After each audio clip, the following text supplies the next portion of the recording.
Now, these are just observations of my own, and sometimes I kind of wonder if anybody else thinks of this. So I'm just going to let it be known. Have you guys ever been like sitting waiting on an interview, and you kind of wonder why the place took as long as it did? Well, there I was today, sitting for an interview. You know, imagine that, me sitting for an interview, right? And I started thinking of things, you know, what could they be doing or whatever. Well, this place was actually so busy they couldn't get to me. But usually, what I have found when they're making you sit for the interviews, they want to see if your attitude changes if you wait longer. So most of the time, I just kind of think of different things. I think of family a lot of times. My niece smiling, my nephew having a good time. Hanging out with family members is always fun. Just always something that made me happy.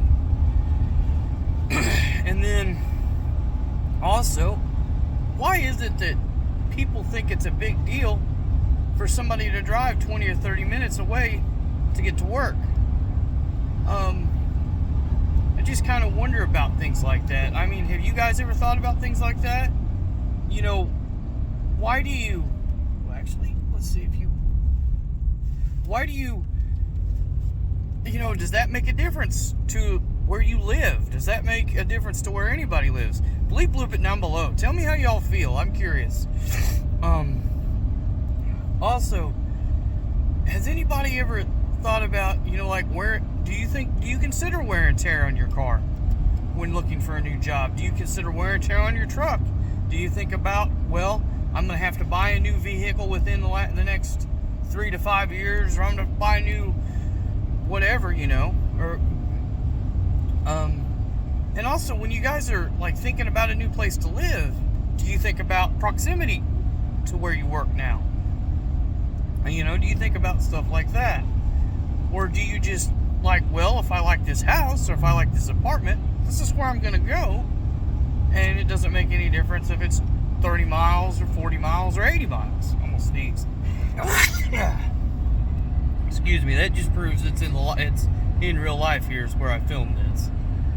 But, you guys, excuse me, ever just, you know, feel like you've done about all you can do, or think you've done all you can do, and then come to find out there's more in the tank? I mean, you know, I've felt down on my luck for the past little bit, and I'm not going to say I haven't, but there's so much more in the tank. All I want to do is I want to be happy, I want to live happy, and I want to live where I want to live. And you know, I'm not the only one that feels that way. I really, really hope and sincerely hope that your day is going very well. My day is going wonderful right now. And I really also hope that if you need mental help, that you seek mental help. I know lately that's kind of been a broken record, but people get hurt and people don't even know it. When you live with big emotions, you have big emotions. When you do things that you know aren't right, but you do them for the right reasons, sometimes that even feels bad. And, you know, a lot of people go back and forth, but if you need help, physically get help. Anyways, I'm just kind of thinking and talking and driving today. Had a lot going on. Hopefully you all are warm where you are from, or if you're not warm, you're at least able to get warm. Hopefully you don't have any sickness or anything bad. And like my buddy Red Green says, y'all keep your stick on the ice. And I'm pulling for you. We're all in this together.